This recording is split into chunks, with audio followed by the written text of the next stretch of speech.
Bonjour à tous, je suis Siramor et bienvenue sur ce nouvel épisode de Jompi TV avec toutes les informations condensées du TCG Pokémon du mois d'octobre.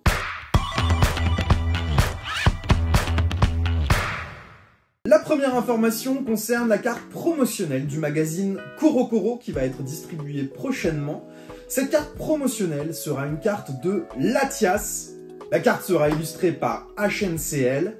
Et on y retrouvera le petit logo apposé de CoroCoro. Je trouve que l'illustration est superbe. À toi de me dire ce que tu en penses.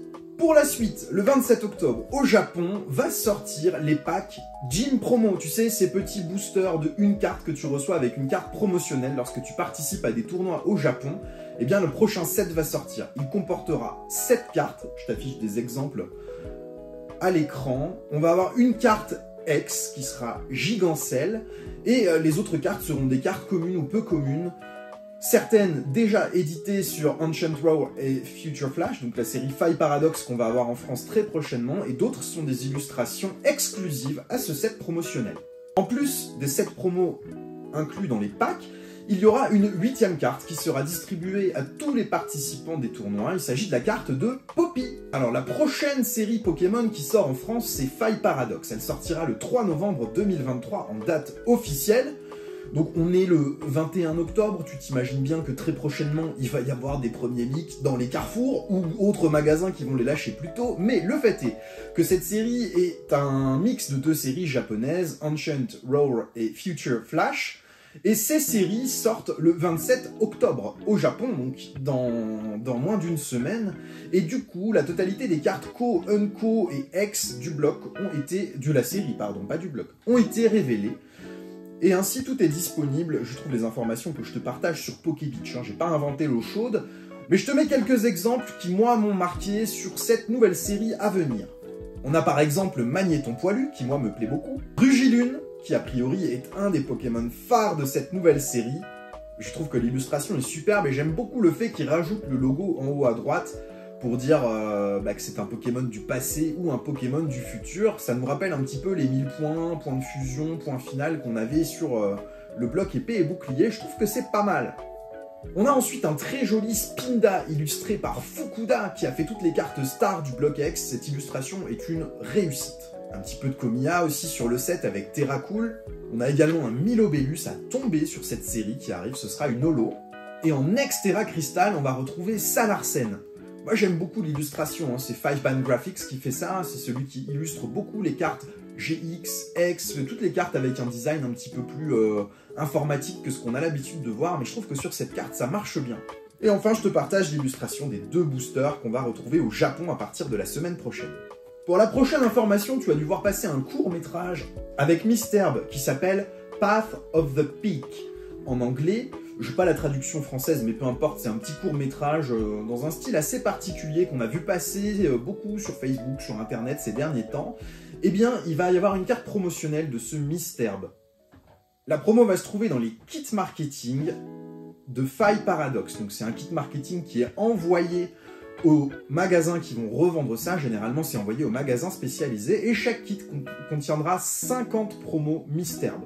C'est assez peu pour un magasin, 50 promos, ça en laisse pas pour tout le monde. Et la distribution de cette carte est à la convenance du magasin. Aucune obligation de la donner sur un certain montant d'achat, chaque magasin gérera ça comme il le souhaite. Si tu as suivi l'information ces derniers jours de ce qui se passe dans le TCG Pokémon, tu as dû voir apparaître une carte promotionnelle de Pikachu en train de friter un Dracofeu. Je te l'affiche ici. Cette carte, c'est la carte promo SVP 101 avec un stamp Ligue. Et cette carte va se trouver dans les dotations du mois de novembre des ligues Pokémon. Chaque fois qu'il y a une dotation, ça arrive plusieurs fois par an, les ligues Pokémon reçoivent des cartes promotionnelles dédiées où les petits boosters récompenses, tu sais, les packs récompenses série 1, 2 et 3 étaient distribués également de cette manière aux ligues Pokémon. Et bien ce Pikachu sera distribué de cette façon. Et les ligues auront libre choix de la distribution de cette carte aux participants de tournois. Enfin, ils feront ce qu'ils voudront de la carte. Petit fun fact sur la carte, elle est illustrée par Jiro Sasumo. Et ce Jiro Sasumo n'est autre que le gagnant du concours d'illustration 2020 de Pokémon. Oh, sujet sensible maintenant. Très sensible. La promo Pikachu Van Gogh. Bon, elle n'est plus distribuée au musée. Pour éviter cet effet de scalping qu'on a vu autour de cette carte, Pokémon a décidé d'annuler la distribution au musée de celle-ci. Cependant, elle reste disponible pour le moment sur les Pokémon Center. Si tu réalises un achat des articles Van Gogh sur les Pokémon Center pour 30 $ ou plus, tu reçois une carte Pokémon Pikachu Grey Felt Hat gratuitement en cadeau avec ta commande. Et l'offre se termine le 31 octobre ou à épuisement des stocks si les stocks sont épuisés avant. Alors maintenant, on va faire quelques petites suppositions. On sait qu'en début d'année prochaine sort un 7.5, probablement EV 4.5, qui devrait s'appeler Trésor Brillant.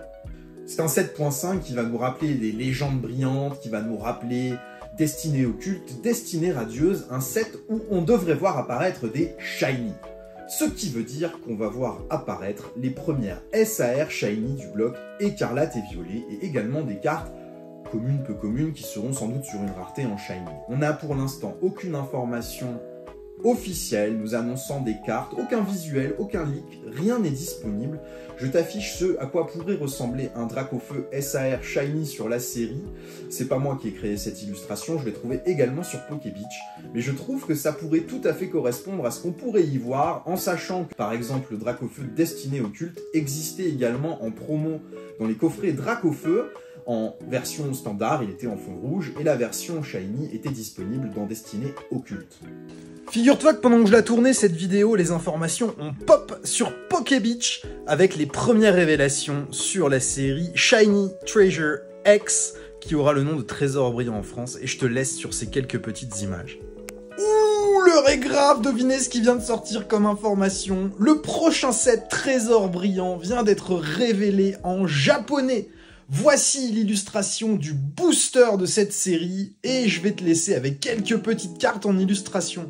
On a un très joli Miascarade qui est exactement le même que celui qui est sorti sur le bloc écarlate et violet mais en shiny.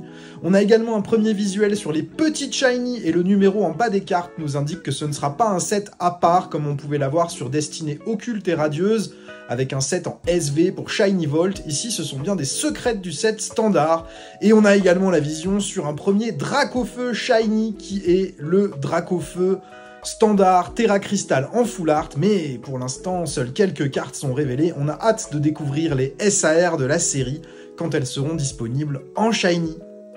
Alors on parlait tout à l'heure de Faille Paradoxe, et ben figure-toi que les visuels des deux SAR présentes dans les séries, SAR en alternative, sont disponibles. On a des visuels de ces cartes et franchement elles sont top. En tout cas moi je les adore. Il y a deux Pokémon qui sont mis à l'honneur sur cette série en alternative, c'est Rugilune et Garde de Fer. Je t'affiche les deux illustrations. Je trouve qu'il y a eu un très beau travail sur ces cartes. Ces cartes feront donc partie des secrètes dans les sets japonais et français lorsque Faille Paradoxe va sortir. Maintenant, comme tu le sais, lorsque les ETB des séries françaises sortent, lorsque Faille Paradoxe va sortir, il y aura deux ETB différentes et chacune contiendra une promo différente. Il existera donc deux cartes promotionnelles distribuées dans les ETB de Faille Paradoxe, et ces deux cartes promotionnelles seront Hurle-Queue et Hôte de Fer. J'ai fouillé dans les méandres d'internet pour te trouver quelques leaks de Faille Paradoxe sur les SAR et les AR. Bon, tu vois quelques cartes qui vont apparaître. Moi, je les trouve super réussies, celles que je te montre. Mais non, j'ai menti, c'était sur mon fil d'actu Instagram. Mais c'est pas grave, tu les vois aussi comme ça. Et voilà qui clôture ces informations du mois d'octobre. Bon, certes, le mois d'octobre n'est pas terminé, mais il y avait déjà de quoi raconter quelques petites choses sur les informations. N'hésite pas à nous rejoindre sur le groupe Facebook Les Pois Chigeons si tu veux y vendre, échanger ou acheter des cartes Pokémon. On voit passer beaucoup de cartes erreurs également sur ces groupes. On a une petite communauté pour l'instant, mais qui ne demande qu'à grandir. Donc si tu es sur des groupes Facebook, n'hésite pas à te joindre à nous. On a beaucoup de publications sur le groupe, même si on n'est pas très nombreux, le groupe est plutôt vivant. Merci à toi qui as suivi cette vidéo, je te souhaite une très bonne journée. À bientôt, au revoir.